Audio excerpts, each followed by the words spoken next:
नमस्कार, जनधारा छत्तीसगढ़ की इस खास बुलेटिन में आप सभी का स्वागत है। मैं हूं पंकज शर्मा। शुरू करते हैं मेरे साथ खबरों का सिलसिला। छत्तीसगढ़ राज्य के स्कूली बच्चे अब अपने इलाके की स्थानीय भाषा और बोली में पढ़ाई कर सकेंगे।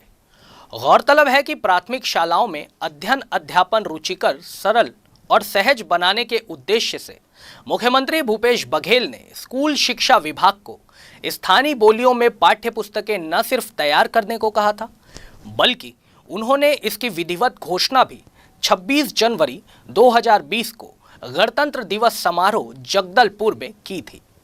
मुख्यमंत्री भूपेश बघेल की मंशा और उनकी घोषणा के अनुरूप स्कूल शिक्षा विभाग ने सादरी, भतरी, दंतेवाड़ा गोंडी, कांकेर गोंडी, हल्बी, कुडुख, उड़िया बोली भाषा के जानकार लोगों से बातचीत के लिए पठन सामग्री, वर्णमाला, चार्ट तथा रोचक कहानियों की पुस्तकें तैयार करवाकर स्कूलों में भिजवा दी है। अब पहली कक्षा से लेकर 5वीं कक्षा तक के बच्चों को उनके इलाके की बोली भाषा में पढ़ाई कराई जाएगी, ताकि बच्चे विषयों को अच्छे से समझ सकें और उसे ग्रहण कर सकें। स्कूल शिक्षा विभाग ने इसके अलावा छत्तीसगढ़ी, अंग्रेजी और हिंदी में भी बच्चों के लिए पठन सामग्री स्कूलों को उपलब्ध करवा दी है। यह पुस्तकें उन्हीं इलाकों के स्कूलों में भेजी गई है जहां लोग अपने बात व्यवहार में उस बोली भाषा का उपयोग करते हैं। छत्तीसगढ़ में नवगठित जिलों के प्रतिनिधि मंडल ने मुख्यमंत्री भूपेश बघेल से मुलाकात कर आभार व्यक्त किया। इस दौरान सीएम बघेल ने घोषणा करते हुए कहा कि मोहला मानपुर चौकी का मुख्यालय मोहला में और सारंगढ़ बिलाईगढ़ का मुख्यालय सारंगढ़ में होगा। उन्होंने कहा कि नए जिले के मुख्यालय में कलेक्टर और पुलिस अधीक्षक के कार्यालय होंगे। इसके साथ ही साथ मानपुर और चौकी और बिलाईगढ़ में भी कुछ विभागों के कार्यालय प्रारंभ होंगे। उन्होंने कहा कि नए जिले बहुत जल्द अस्तित्व में आ जाएंगे। स्वतंत्रता दिवस के अवसर पर प्रदेश के मुखिया भूपेश बघेल ने जिन 4 नए जिलों की घोषणा की, उनमें से एक जांजगीर चांपा जिले से अलग होकर अस्तित्व में आया नया जिला सक्ती भी है। इस घोषणा के बाद पहली बार सक्ती पहुंचे यहां के स्थानीय विधायक और विधानसभा अध्यक्ष डॉक्टर चरणदास महंत का लोगों ने गर्मजोशी से स्वागत किया।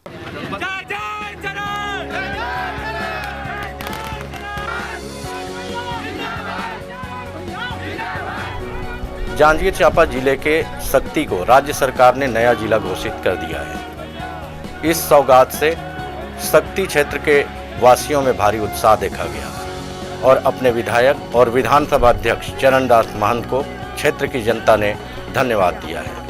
जो हमारे दादा ने वादा किया था वो निभाया है। चरणदास महंत जी ने वादा किया था, वैसे ही उन्होंने सक्ती को जिला बनाया है और हम चाहते हैं कि वो सक्ती को और डेवलप करे।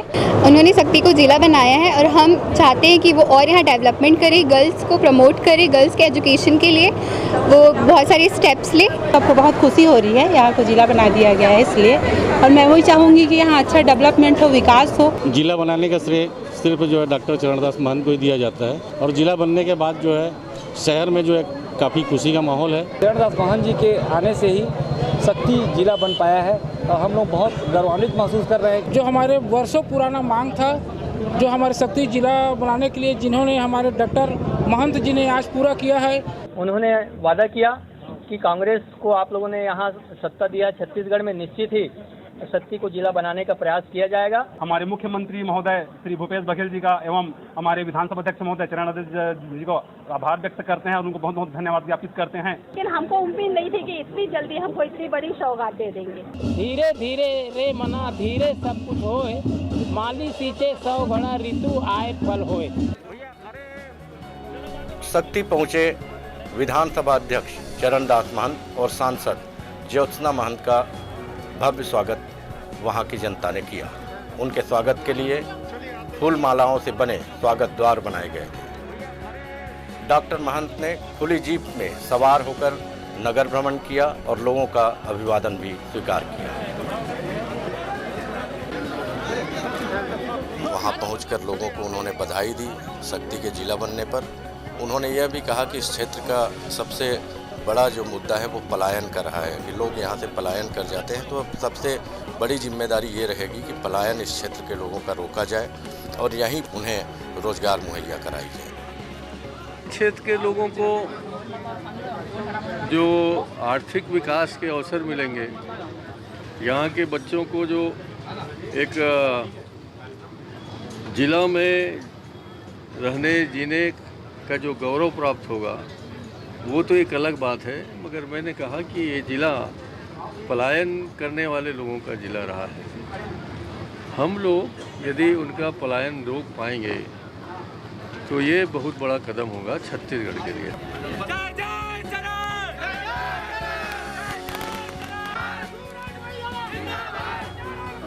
इसके पूर्व नगर के युवकों ने सड़कों में बाइक रैली निकालकर अपनी खुशी का इजहार किया।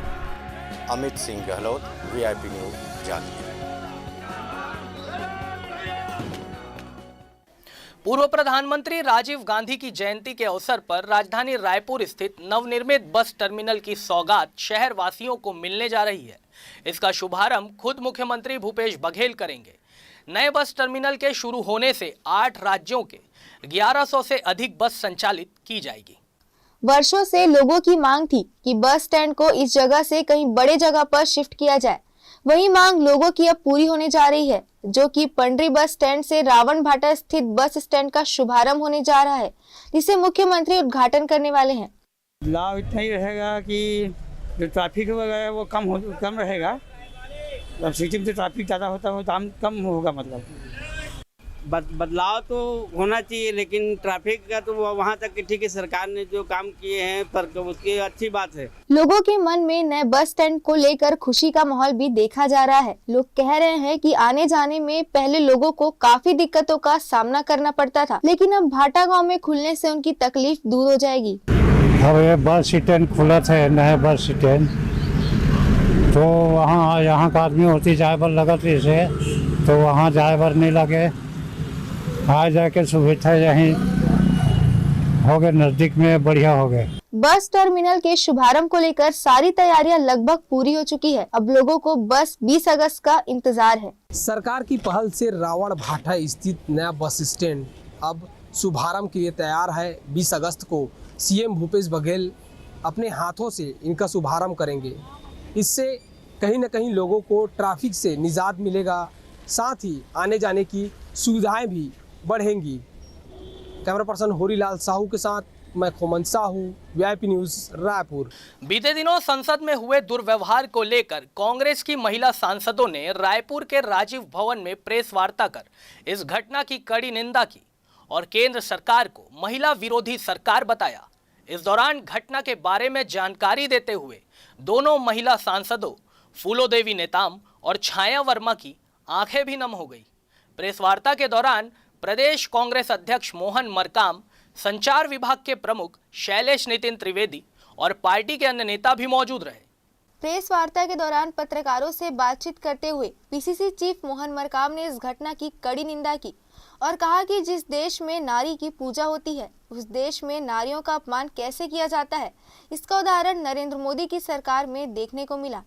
यत्र नार्यस्तु पूज्यन्ते रमन्ते तत्र देवता। जिस देश में नारियों की पूजा होती है, जहाँ नारियों को दुर्गा का रूप, नारियों को सरस्वती का रूप, देवी का रूप माना जाता है, उस देश में नारियों का अपमान कैसे किया जाता है। जो केंद्र में बैठी भारतीय जनता पार्टी की मोदी जी की सरकार जिस ढंग से की है, कहीं ना कहीं देश की जनता ने, विश्व की जनता ने देखा है। सांसद छाया वर्मा और फूलो देवी नेताम ने कहा कि छत्तीसगढ़ के जो बीजेपी के लोकसभा सांसद हैं, उन्होंने जो हमारे ऊपर आरोप लगाए हैं उसको सिरे से खारिज करती हूं और जो संसद में दुर्व्यवहार हमारे साथ हुआ है उसकी कड़े शब्दों में निंदा करती हूं। मोदी और अमित शाह देश को बर्बाद कर रहे हैं। किस तरह से दिल्ली के राज्यसभा में घटना हुआ, जो बात हुई यहाँ आके लोकसभा के सांसदों ने, जो राज्यसभा के सदस्य भी नहीं हैं, उन लोगों ने आके यहाँ पर प्रेस वार्ता करके हम लोगों को कांग्रेस पार्टी की हम दोनों सांसदों को बेइज्जती करने का झूठा प्रोपेगेंडा, गलत सलत जानकारी आप लोगों को दिया है, उसका मैं सिरे से खारिज करती हूँ। जैसे कि आप लोगों ने देखा होगा, छत्तीसगढ़ में अब छत्तीसगढ़ की समस्याओं को लेके, अब देश की और महंगाई को लेके, कृषि बिल को लेके हम लोगों ने वहाँ आवाज़ उठाया और उस आवाज़ को बंद करने का इन्होंने कोशिश किया। इस कदर से षड्यंत्र रचा था, सदन स्थगित होने की स्थिति में थी। अचानक बगैर सोचे समझे, बगैर सूचना के विपक्ष को सामने रखते हुए और सारे मार्शल को वहाँ खड़े करते हैं और पुरुष मार्शल, महिला मार्शल को, पुरुष मार्शल को महिला सांसदों को धक्का देते हैं और हम वहाँ गिर जाते हैं। शरद पवार जी का बयान आप लोगों ने देखा होगा, जस्ट वो बैठे हैं, उनके सामने ही मैं गिर गई और मेरे हाथ और मेरे कमर पे चोट आई। किस तरह के भारतीय जनता पार्टी की सरकार, जो पूरा देश देखा कि महिलाओं का अपमान हुआ है, महिलाओं का अपमान किया गया। मैं यहाँ के भाजपा के नेताओं का जिस तरह से छत्तीसगढ़ की बेटियों का अपमान हुआ है, छत्तीसगढ़ की महिलाओं का अपमान हुआ है, मैं बड़े शब्दों से निंदा करती हूँ। धन्यवाद। छत्तीसगढ़ विधानसभा चुनाव में बीजेपी के चेहरे को लेकर राजनीति कम होने का नाम नहीं ले रही है। पहले डॉक्टर रमन सिंह का बयान सामने आया था कि वो भी बीजेपी का एक छोटा सा चेहरा है, जिसके बाद कांग्रेस नेता इस बयान को लेकर तंज कसते भी नजर आए थे। और अब इस मामले में सूबे के पूर्व मंत्री बृजमोहन अग्रवाल का बयान सामने आया है। उन्होंने बीजेपी के चेहरे को लेकर कहा है कि यह आने वाले समय में ही पता चल पाएगा कि चेहरा कौन होगा। उन्होंने कहा है कि भाजपा को किसी चेहरे की ज़रूरत नहीं है। भारतीय जनता पार्टी के हर एक कार्यकर्ता उस लायक है कि वह चुनाव का चेहरा बन सके। उन्होंने प्रदेश की भारतीय जनता पार्टी की प्रभारी डी पुरंदेश्वरी की बातों को दोहराते हुए कहा कि भाजपा चेहरे पर नहीं बल्कि विकास के मुद्दे पर चुनाव लड़ेगी। देखिए, ये तो आने वाले समय पर मालूम पड़ेगा। भारतीय जनता पार्टी ने कहा है, भारतीय जनता पार्टी को किसी चेहरे की जरूरत नहीं है। भारतीय जनता पार्टी में हर कार्यकर्ता जो है वो इस लायक है कि वो चेहरा बन सकता है। और इसलिए भारतीय जनता पार्टी के माननीय हमारी राष्ट्रीय महामंत्री और प्रभारी ने कहा है कि भारतीय जनता पार्टी चेहरे पर नहीं विकास पर चुनाव लड़ेगी। और अभी लेते हैं एक छोटा सा ब्रेक।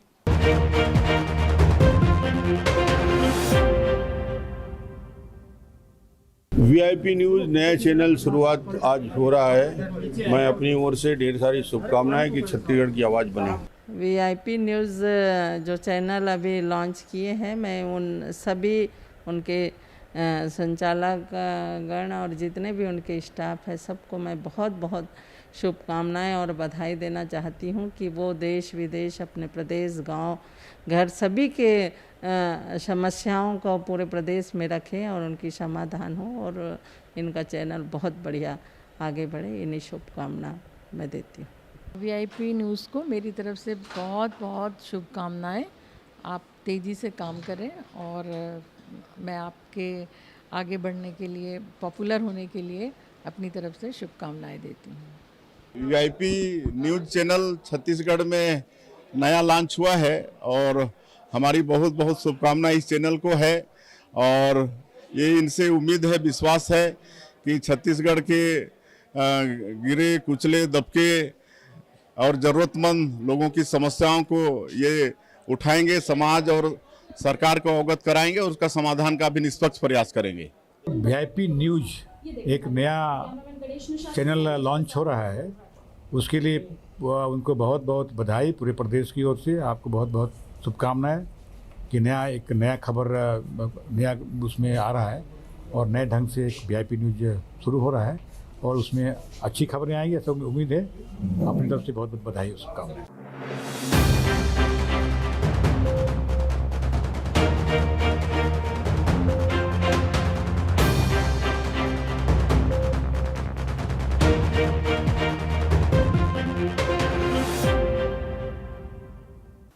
ब्रेक के बाद एक बार फिर आप सभी का स्वागत है। बढ़ते हैं अगली खबर की ओर।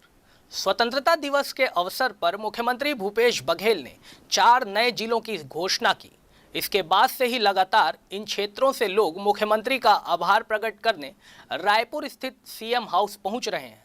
शक्ति क्षेत्र के सैकड़ों लोग चंद्रपुर क्षेत्र के विधायक राम कुमार यादव के साथ मुख्यमंत्री भूपेश बघेल का आभार प्रकट करने राजधानी पहुंचे।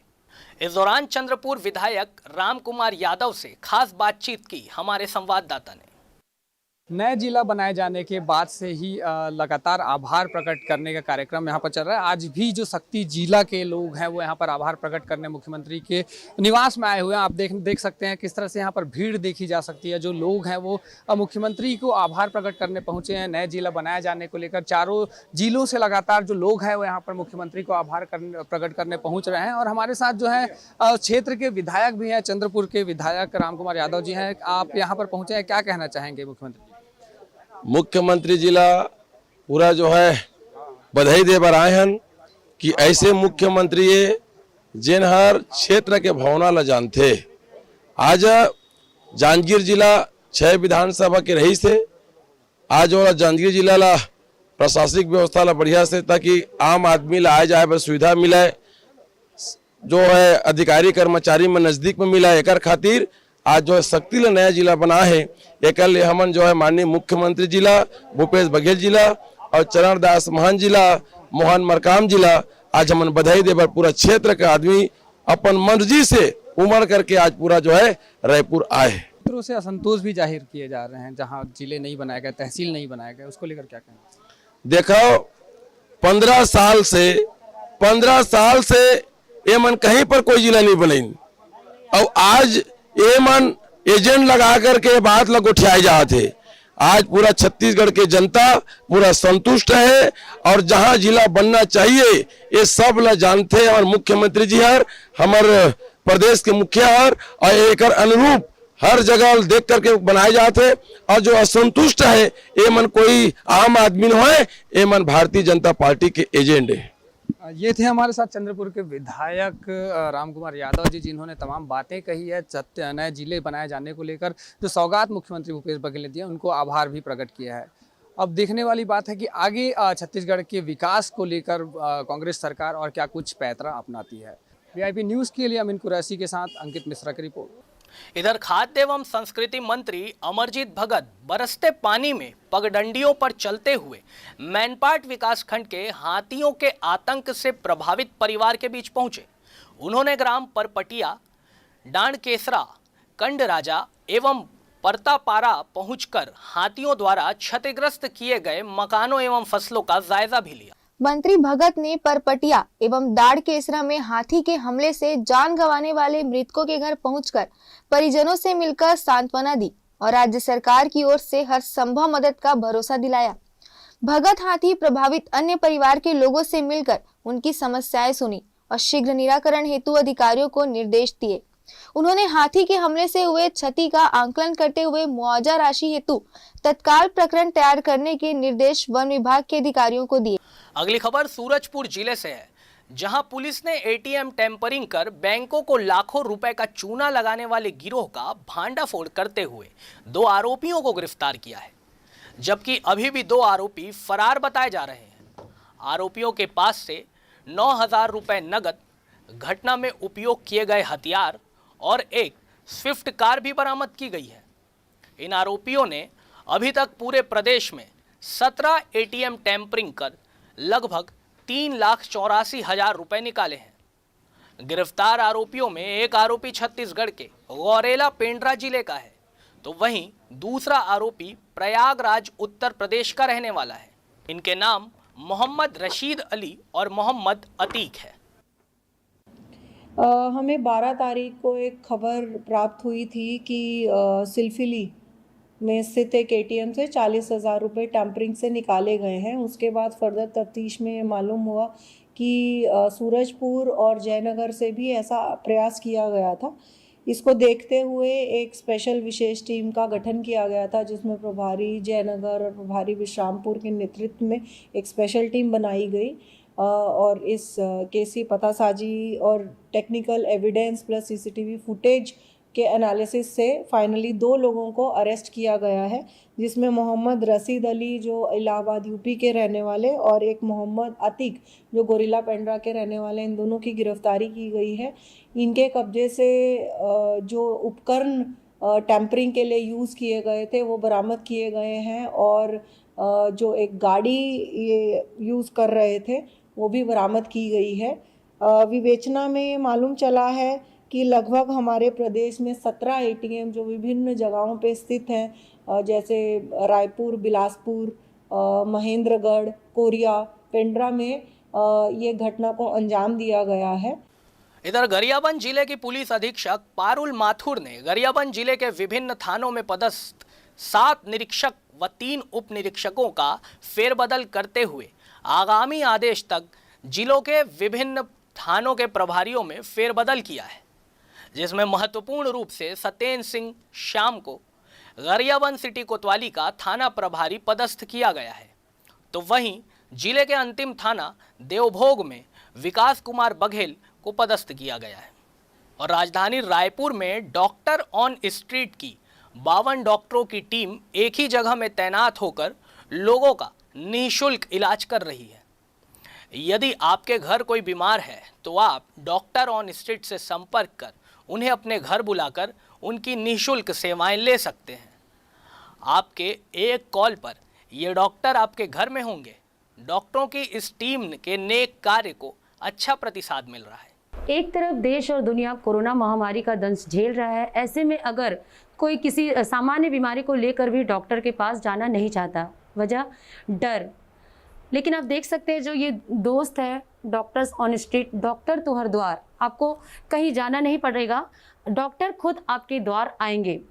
आप देख सकते हैं कि यहाँ जो डॉक्टर की टीम आप देख रहे हैं, ये है डॉक्टर जो सेवा दे रहे हैं घर घर जाकर। आइए जानते हैं कि कोरोना पैंडेमिक के समय में जब लूट मची हुई है, ऐसे में निःशुल्क सेवा देने का वजह क्या है? देखिए, डॉक्टर्स जो अपना एजुकेशन लेते हैं और जिस प्रण से वो बंधे रहते हैं कि समाज में सेवा करनी है, चिकित्सक बनने का उनका मूल उद्देश्य वो रहता है। कोरोना के समय में जब ऐसा वातावरण चारों ओर बना तो कुछ एक हमारे मित्रों ने बैठ कर के सोचा कि क्यों ना हम एक ऐसा कार्यक्रम चलाएं जिसमें कि हम निःशुल्क रूप से उन मरीजों को जो घर पे हैं, जिनके पास सामर्थ्य नहीं है डॉक्टर्स के पास जाने के लिए, जिनके पास डर है, पैसा नहीं है, हम उनको, उन गरीब लोगों को तक एड्रेस कर सकें, अपनी सर्विसेज पहुंचा सकें। तो जैसे भी कॉल्स आते हैं तो कैसे आप हैंडल करते हैं? मैम, जैसे कॉल आता है हमारे पास तो हम लोग उसका हिस्ट्री लेते हैं, पहले उनका लोकेशन पता करते हैं, फिर हमारे पास 2 वाहन हैं, 10 से 15 मिनट में हम मरीज़ के घर तक पहुंच जाते हैं और वहां हमारी सेवा हम लोग जारी करते हैं। तो देखा आपने कि जो टीम है डॉक्टर्स की, ये बता रहे हैं कि फ़ोन कॉल्स आते हैं और तुरंत वे तत्काल उस जगह में पहुंचते हैं और लोगों को ट्रीटमेंट देते हैं निःशुल्क। कैमरामैन होरीलाल साहू के साथ VIP न्यूज़ से पद्मा कुलदीप। बलरामपुर जिले के रामचंद्रपुर ब्लॉक में रहने वाले राष्ट्रपति के दत्तक पुत्र पंडो जनजाति के एक ही परिवार के 3 लोगों की मौत हो गई। ये सभी मौतें बीते 4 दिनों के भीतर हुई है। मृतकों में पिता और 2 बेटे भी शामिल हैं। मिली जानकारी के अनुसार परिवार के सदस्य खून की कमी की बीमारी से जूझ रहे थे। अब 3 दिन कंटिन्यू वहाँ 3 लोग मौत हुआ है, तो वहाँ पर भी उनका सही समय में इलाज नहीं हुआ। ये हो सकता है कि वहाँ पे लोग इलाज करने वाले लोग नहीं गए होंगे, उनको ये पैसे का अभाव में वो लोगों ने इलाज नहीं कर पाए। ये समस्त चीज़ें हमारे लिए बहुत ही दुखद घटना है। हम लोगों ने मांग किया है कि जो परिवार के लोग इस घटना से अकाल मौत हुआ है, उनके परिजनों को 20 लाख का मुआवजा दिया जाए। वहाँ कंटिन्यू उनका 15 और 16 तारीख को डेथ हुआ है। ये बातें संज्ञान में आई है, तो मैंने वहाँ से रिपोर्ट मंगाया है कि क्या कारण हो सकता है। मेडिकल कॉलेज जैसे जगह में उनकी मृत्यु हुई है, तो ओरिजिनल कारण भी अपन को ज्ञात हो जाएगा और अपनी टीम लगी जांच कर रही है, उसको भी देख के मैं स्पष्ट बता पाऊंगा कि क्या कारण था उसका। बिलासपुर जिले में अवैध रेत उत्खनन के कारण अरपा नदी के किनारे हुए गड्ढे में भरे पानी में डूबने से एक 7 साल के मासूम की मौत हो गई है। मिली जानकारी के अनुसार बच्चा स्कूल से वापस लौटकर नहाने के लिए वहां गया हुआ था। जहां उसकी डूबने से मौत हो गई। परिजनों को इस बात का पता तब चला जब आसपास के लोगों ने पानी से भरे उस गड्ढे में तैरती हुई लाश को देखा। पूरा मामला कोनी थाना क्षेत्र का है और छत्तीसगढ़ माध्यमिक शिक्षा मंडल 12वीं में फेल हो गए परीक्षार्थियों को एक और मौका उपलब्ध करा रहा है। प्रायोगिक या प्रोजेक्ट वर्क परीक्षाओं में अनुपस्थिति की वजह से फेल हुए विद्यार्थियों के लिए 31 अगस्त तक परीक्षा आयोजित करने का निर्देश दे दिया गया है। ये परीक्षाएं स्कूलों में ही होंगी। यदि परीक्षार्थी इस बार भी अनुपस्थित रहे तो अगला मौका उन्हें 2022 की मुख्य परीक्षा में ही मिलेगा। प्रदेश में लगातार कोरोना मरीजों की संख्या में गिरावट देखने को मिल रही है, जिसकी खास वजह वैक्सीनेशन कार्य में इजाफा है। साथ ही लोगों में जागरूकता भी बढ़ गई है। प्रदेश में लगातार कोरोना मरीजों में गिरावट देखने को मिल रही है। इसकी खास वजह बताई जा रही है कि वैक्सीनेशन ड्राइव में इजाफा हुआ है, साथ ही लोगों में जागरूकता भी बढ़ी है और हाल ही के 3 दिनों में देखा जाए तो एक भी केसेस 13 जिलों में नहीं मिली है। कैमरा पर्सन अमीन के साथ वीआईपी न्यूज से पद्मा कुलदीप। और भाजपा महिला मोर्चा ने आज राजधानी रायपुर में कांग्रेस की दोनों सांसद फूलो देवी नेताम और छाया वर्मा का पुतला दहन किया। दरअसल आप सभी जानते हैं कि जिस तरह से संसद में महिलाओं का अपमान हुआ था, उस बात को लेकर के कांग्रेस लगातार मुखर होते जा रही है। कांग्रेस की दोनों महिला सांसदों ने जहां एक तरफ आज राजधानी में प्रेस वार्ता कर भारतीय जनता पार्टी की केंद्र सरकार को इसमें दोषी ठहराया और महिलाओं का सम्मान न करने वाली सरकार बताया, तो वहीं इसके विरोध में महिला मोर्चा भारतीय जनता पार्टी की नेताओं ने आज राजधानी में इन दोनों ही सांसदों का पुतला दहन कर विरोध दर्ज किया। देखिए, संसद में फूलो देवी नेताम और छाया वर्मा जी जो महिला हमारी मार्शल महिला है संसद में, उनके साथ जो घटिया हरकत की, उनको घसीटा, ये महिलाओं का अपमान है। अगर वो अपनी बहादुरी संसद में दिखाती, वही बहादुरी वो छत्तीसगढ़ के मुख्यमंत्री के पास भी जाकर दिखाएं कि यहाँ जो महिलाओं के साथ अत्याचार दुराचार हो रहे हैं, प्रदेश और शहर में जो बलात्कार की घटनाएं बढ़ रही है, उनको रोकने के लिए वो आवाज़ उठाए। वो महिलाएं हैं और महिलाओं के लिए आवाज़ ना उठाकर उन महिलाओं का अपमान करती है। इसलिए आज महिला मोर्चा उनका कड़ा विरोध करने के लिए प्रदर्शन यहाँ पे पुतला दहन का कार्यक्रम रखा गया है। हम चाहते हैं कि वो अपनी बात अपने मुख्यमंत्री के पास जाकर रखे, क्योंकि छत्तीसगढ़ के रायपुर शहर में आप देख रहे होंगे 300 से भी अधिक अत्याचार बलात्कार की घटनाएं हुई और पूरे छत्तीसगढ़ में 6000 से भी अधिक घटनाएं हो रही हैं। आप अभी देखे होंगे कि 13 साल की बच्ची आरंग में, उनके साथ भी सामूहिक दुष्कर्म होते हैं। ये घटनाएं क्या उनको नहीं दिखती है? हम भारतीय जनता पार्टी की महिलाएं जानना चाहती हैं और पूछना चाहती है कि वो एक महिला होकर इस तरह की हरकतें करती हैं, यहाँ भी वो महिलाओं के अधिकार के लिए लड़े और आगे आए। यही हमारी मांग है कि महिला होकर महिलाओं का सम्मान करना सीखे। इस बुलेटिन में फिलहाल इतना ही।